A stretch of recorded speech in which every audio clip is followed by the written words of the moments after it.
Estamos a esta hora con Iván Lanegra, el ex viceministro de Interculturalidad, para conversar sobre este paquete supuestamente necesario para reactivar la economía en nuestro país. Uno de los grandes temas que se discutió fue el tema del medio ambiente. Si es que la regulación es demasiado fuerte para permitir que las empresas se puedan acomodar y ser competitivas, como ha sustentado, por ejemplo, Cecilia Blume, que dice que es demasiado rigurosos los controles. Iván Lanegra dice lo contrario, que no, que el MINAM tiene que tener estas facultades. Bienvenido al programa. Bueno, muy gracias por la invitación. ¿Es así? ¿No es necesariamente cierto que en el Perú haya demasiado rigor para el control ambiental? A ver, lo primero que hay que decir es que esta discusión allá muy vieja, de varias décadas, en donde si hay que elegir entre inversiones y ambiente, en verdad es una discusión... Pero no pueden haber las dos. Artificial, sin duda, completamente artificial. El punto es cómo construir esa gestión ambiental que, por un lado, haga que tengamos inversiones sostenibles y, por otro lado, también garantice el derecho de todas las personas de vivir en un ambiente adecuado. Esa es la clave del tema. Entonces, la pregunta es si estas medidas que se han dictado contribuyen a fortalecer esa gestión. Y en verdad parecieran más bien responder a temas puntuales, preocupaciones puntuales de algunos actores económicos respecto a algunos temas, más que a una propuesta integral de reforma y mejora de la gestión ambiental del país. Entonces yo creo que ese es el punto central, más que discutir puntualmente sobre la conveniencia de unas medidas que a veces terminan siendo simplemente parches a un problema más grueso, que es cómo mejoramos la política ambiental del Perú. Ahora, desde el principio, con la propuesta contundente, ¿no?, de la ley de consulta previa, por ejemplo, que tenía que regular el Ministerio de Cultura, se dio un mensaje muy claro, ¿no?, que íbamos a tener que tener no solo con la venia de los nativos en la zona para poder hacer proyectos. Es cierto. Esto, por supuesto, los mineros lo consideraron como un retroceso, ¿no? Claro, en realidad han habido varias medidas, no solamente el tema de la consulta previa, ¿no? Por ejemplo, el año pasado, el 2013, se dio una ley precisamente para fortalecer las capacidades del Organismo de Evaluación y Fiscalización Ambiental, OEFA, que es algo así como la SUNAT ambiental. Es la entidad que fiscaliza que todos cumplan con las normas ambientales y eventualmente sanciona el incumplimiento. Bueno, se dio una ley el año pasado, el 2013, y este proyecto lo que está haciendo es reduciendo algunas de las facultades que en esa ley se le habían otorgado. Por ejemplo, en esa norma se había establecido un nuevo tope. El año 2005 se había establecido un tope de 10.000 UITs como máximo de multa, y el nuevo tope que se estableció el año pasado es 30.000. Con esta medida, por 3 años, en la práctica el tope máximo va a ser solo de 15.000 UITs, o sea, va a reducir a la mitad. Y además las sanciones van a ser simplemente una acción por defecto en caso que algún actor ya, digamos, de manera abierta se niegue inclusive a atender las sugerencias y recomendaciones de corrección o las acciones de corrección que la autoridad establezca. Ahora, el problema no es poner menores multas, no estamos hablando de combis asesinas, aquí estamos hablando de grandes industrias extractivas que tienen que cumplir con las normas ambientales. Ese no es el problema, o sea, que la multa sea menor es absurdo, la OEFA tiene que regular. Tiene que regular, pero además es interesante ver cómo es que... Y está bien que le pongan una multa si están contaminando. Y además puede ver cómo es que las empresas están cumpliendo, porque en realidad lo que se está viendo en el caso de la OEFA es una entidad que ha empezado a imponer multas, pero tampoco es que sean, digamos, una acción en la cual se encuentre que todo el mundo esté incumpliendo. De hecho, es solamente un porcentaje muy pequeño del total de las supervisiones que realizan terminan en una multa. Entonces, más bien lo que se ve es que las empresas están haciendo un esfuerzo importante por cumplir con la legislación ya existente. Pero, por ejemplo, en el tema de Interoil, que les acaban de poner una multa a los de OEFA, Interoil reclama... Bueno, esta empresa está en los reflectores por todo el tema del ministro Mayorga, ¿no? Que supuestamente los ha favorecido, etcétera. Pero ese no es el tema aquí. OEFA estaba investigando una serie de perforaciones que ellos habían hecho fuera del rango, ¿no?, de donde se había hecho el estudio de impacto ambiental. Y ellos aducen que han utilizado otro sistema, ¿no?, que han utilizado un sistema que hace menos impacto ambiental y que la OEFA no lo ha considerado, que simplemente no han ido más allá, no han querido atender lo que ellos decían era una justificación clara para cuidar precisamente el medio ambiente. Ese es el tema, claro. Y aquí, al parecer, OEFA no los ha escuchado. Pero ellos aseguran que es mejor lo que han hecho. ¿Usted está al tanto de esto? Lo que pasa es que no se puede hacer política ambiental a partir de los casos particulares de cada empresa. Uno hace política ambiental y cualquier no, política ya sé, pero, en virtud de los por temas, ejemplo, en este temas reclamo globales, de ¿no? Interoil es sustentado, ¿no? Lo que hicieron ellos está mal, está lo que quiero bien. decir es, eso es una obligación de cada entidad y esa entidad también tendrá que cumplir, y si es incumplido con la legislación ambiental tiene que ser sancionado. Pero si tiene alguna preocupación o alguna queja específica de que, por ejemplo, siente de que no se atiende adecuadamente su caso, pues eso se resuelve con gestión de la entidad, no se resuelve modificando las normas y las leyes que son para de aplicación general. ¿Usted cree que esto es lo que está pasando? Yo creo que lo que está pasando es que hay problemas específicos de determinados actores, ya sea en proyectos en marcha o nuevos proyectos, que necesitan estos cambios para poder avanzar. Pero claro, estás haciendo una reforma casi pues... con nombre propio. Esa es mi preocupación. O sea, yo creo que al final esa no es la mejor manera de hacer política ambiental en el país. El tema de Cernam, antes ellos, desde el Ministerio de Ambiente, generaban los espacios de protección ambiental. Sí. La PCM ha dicho, no, eso no va más. Ahora le preguntas a todos los ministerios, queremos nosotros tener el consenso sobre los espacios protegidos, es decir, va a la PCM. Cernam ya no dice de una manera unilateral cuáles son las áreas protegidas, ahora la PCM en consejo decide y ve a qué diferentes carteras afecta, agricultura, energía, etcétera, y se procede luego a ver si esa área va a ser declarada protegida por el Estado o no. Esto le quita pues la razón de ser casi al Cernam, ¿no? Y debilita al Ministerio de Ambiente. ¿Esto está bien? ¿Está mal? No, está mal, sin duda. Ahora, el tema es entender por qué el Ministerio del Ambiente requiere decidir algunas cosas solo, porque eso es lo que a mí se ha cuestionado, ¿no? ¿Por qué el Ministerio tiene que decidir algunas cosas solo? ¿Por qué tenemos que ir a un Consejo de Ministros para discutir esas cosas? Pero, por ejemplo, porque en estas áreas que Cernam declara protegidas pueden haber un gran potencial para extraer minerales, o puede haber un gran proyecto ¿no? en vivienda, o puede haber un tema con agricultura. Sí, pero entonces, ¿no está bien que ellos puedan también tener una voz a la hora de decidir qué área proteger? Pero no en esa etapa, porque esa etapa, las zonas reservadas, es una etapa preliminar, en donde simplemente se van a iniciar los estudios para la constitución futura de un área protegida. Más bien, cuando ya se llega al tema del área protegida, ahí sí se requiere que el Consejo de Ministros apruebe. Así es hoy en día, hasta que dicten esa nueva norma.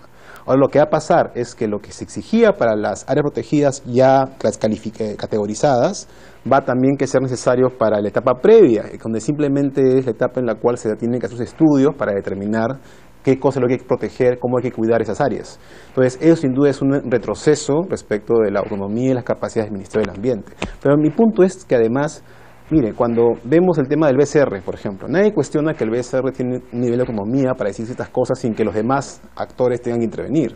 La SUNAT también tiene cierta autonomía y capacidades de decisión. El Ministerio del Ambiente también requiere algunos niveles de autonomía. Entonces, por ejemplo, en este caso de zonas reservadas, me parece que sí es razonable que pueda decidir solo, pero ya en la etapa en la cual se toma una decisión definitiva sobre el área, ahí sí me parece también razonable que lo haga en Consejo de Ministros. Pero actualmente no es así, Cernam decide y punto. No, decide solo la primera etapa, las zonas reservadas, y sí requiere del Consejo de Ministros en la segunda etapa ya cuando se categoriza definitivamente el área. Pero ahora ya ni en la primera etapa ahora ni en la primera etapa va a tener esa capacidad. Cernam pierde muchísimo. Pierde la iniciativa, porque en verdad las zonas reservadas son el punto de partida de la construcción de las áreas. Entonces, ese es un tema para usted, claramente técnico. A raíz de esto van a haber menos áreas protegidas. Mi impresión es que ahora lo que va a haber es un criterio mucho más político y menos capacidad de acción del Ministerio del Ambiente al momento de decidir qué zonas quieren ser protegidas. Ahora, usted que ha estado adentro, el ministro Manuel Pulgar no estuvo en la juramentación de los nuevos ministros. Parece que sí, no tiene ninguna fricción con el actual primer ministro René Cornejo.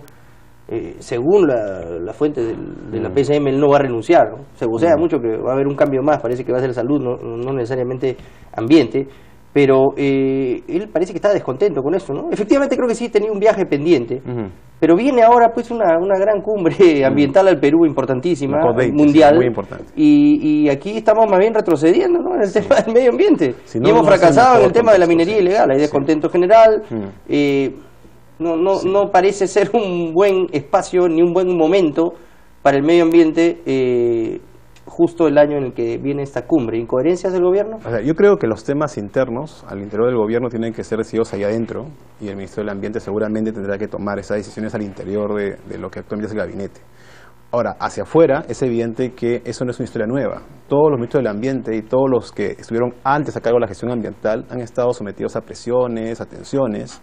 Entonces hay que saber también, digamos, evaluar los momentos en los cuales uno dice, bueno, no, estas no son condiciones aceptables y doy un paso atrás. ¿Usted piensa que se irá a pulgar? Eso depende de la evaluación que tendrá que hacer él, pero lo que yo sí creo es que más allá de que él esté o no, sí. Pero sería un papelón que justo se vaya el ministro del Medio Ambiente cuando viene. No, sería muy malo para el cumbre. país en general que en este contexto de la COP20 tengamos ese tipo de discusiones internas. Yo creo que, de hecho, el Ministerio del Ambiente debería estar más dedicado y preocupado en organizar y trabajar en la COP y lograr un éxito en esta actividad, más que estar en estas discusiones. Pero si se está fajando con los otros ministerios para tratar de defender su espacio.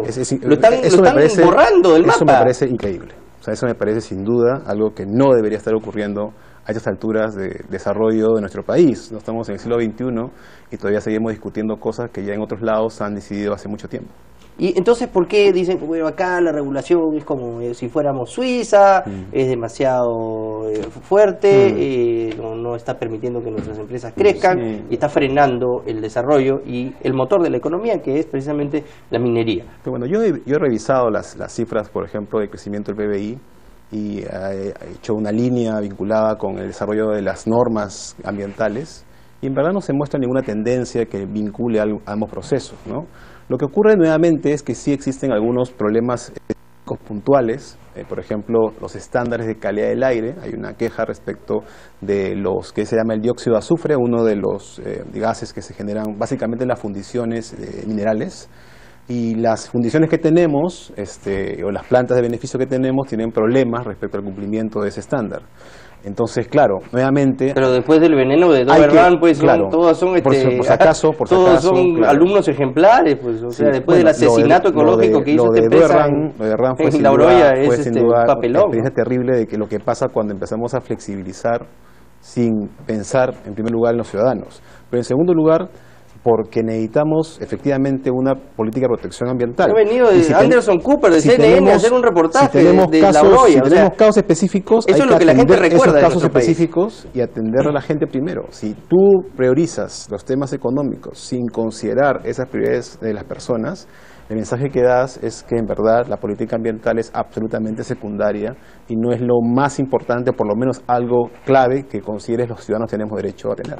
Pero las empresas grandes, importantes, que trabajan además a nivel internacional en extracción de minerales y en el tema de combustible, son empresas que tienen que cumplir con los estándares del medio ambiente. O sea, es ya parte de su... de sus directivas, de su forma de hacer negocio, porque ellos cumplen con todo este tipo de normas. Ahora, claro, si tú no les pides que lo hagan, pues obviamente se van a empezar a pasar de los controles, pero si un Estado les exige que cumplan con las normas de cuidado del medio ambiente, lo van a hacer, no tiene ningún problema, está en su normativa, funcionar así. Es que este tema que está ocurriendo no es la primera vez que pasa. O sea, hemos tenido varios casos similares en nuestra historia de la gestión ambiental de este tipo de presiones. Lo que ocurre normalmente es que volvemos al poco tiempo al punto lo cual partimos. ¿Por qué? Porque el Perú es una economía que de una u otra manera se ha globalizado. Hemos firmado el Tratado de Libre Comercio, ahora queremos ser parte de la OCDE, queremos ser parte del primer mundo en alguna medida, y eso implica también obligaciones como país. Si queremos ser parte del primer mundo, o sea, si queremos ser como los suizos en términos económicos y de desarrollo, también lo ambiental viene junto. Entonces, lo que va a pasar es que muy pronto, por ejemplo, cuando queramos hacer parte de la OCDE, vamos a tener que pasar por supervisiones y trabajos de análisis, en lo cual demostremos que estamos en condiciones de sostener una política ambiental seria. Cuando eso ocurra, cosas como esta pues van a ser inaceptables. De hecho, el Tratado de Libre Comercio, por ejemplo, cosas como esta no serían inaceptables. El Tratado de Libre Comercio ya establece una obligación del país de hacer todo el esfuerzo por ir aumentando progresivamente sus exigencias ambientales y a no usar la política ambiental como un instrumento para atraer inversiones. Eso dice el Tratado de Libre Comercio. Expresamente. O sea, directamente estamos yendo en contra de ese Tratado de Libre Comercio. Ese TLC con Estados Unidos. Podríamos estar yendo y cumpliendo. Pero ese es el TLC con Estados Unidos. TLC con Estados Unidos. De acuerdo. Bueno, Estados Unidos ya eliminó, por ejemplo, las minas de carbón, ¿no? O sea, no les importa que van a haber 100.000 trabajadores van a quedar en la calle, pero ya esa forma de combustión está eliminada. O sea, hay sin duda una responsabilidad internacional respecto a los gases de efecto invernadero, precisamente el tema que va a ser un asunto central en la COP20 acá en Lima en diciembre. pero creo que hay sin duda procesos globales que van a empujar al país de vuelta a esta senda que debe ser de mejora seria y clara de la gestión ambiental, resolviendo los problemas de fondo y no simplemente estableciendo parches que responden a intereses concretos. De acuerdo, bueno, le agradezco mucho y finalmente, pues, ¿usted cree realmente que la economía está estancada por que es demasiado riguroso el control por el medio ambiente? No, creo que uno hace una simplemente curva respecto a los precios de los minerales y de los productos de exportación peruanos y ve lo que es nuestro crecimiento del PBI y son curvas que están parejas, van juntas. Ese es el tema, ¿no? Entonces, si queremos que el Perú crezca a pesar de estos vaivenes de los precios internacionales de los minerales, necesitamos hacer otras cosas. O sea, la excusa de que el medio ambiente es esto, de que hay que perdonarle los impuestos a estos deudores, sí. Es un... Y miramos aquí cerca a Chile, ¿no? Propuesta... Miramos cerca acá muy Chile. Chile está trabajando seriamente en hacer un segundo paso en sus reformas ambientales para precisamente ya integrarse a un mundo, a un primer mundo de una manera íntegra, completa. No, pero Chile es otro lote. Usted sabe que yo estuve en el botadero, en el basural que tienen en Santiago. Ah, pues es una maravilla. Y es impresionante. Me mostraron cómo quemaban el metano. Tenían un sistema impecable, no contaminaban un ápice a la ciudad y encima ganaban dinero porque quemaban el metano, que es además creo que 4 veces más contaminante que el CO2. O sea, tiene más y más valor, efecto de gas de efecto invernadero. Vendían su bono de carbono, no contaminaban la ciudad. O sea, eso ya es otra... Bueno, son 20 años de eso es lo que nos deberíamos aspirar. Como un país serio, eso es lo que deberíamos tener sin duda. Bueno, muchas gracias por haber estado aquí esta tarde. Ha sido Iván Lanera, ex viceministro de Interculturalidad. Hacemos una pausa y volvemos con más. Esto es En Directo.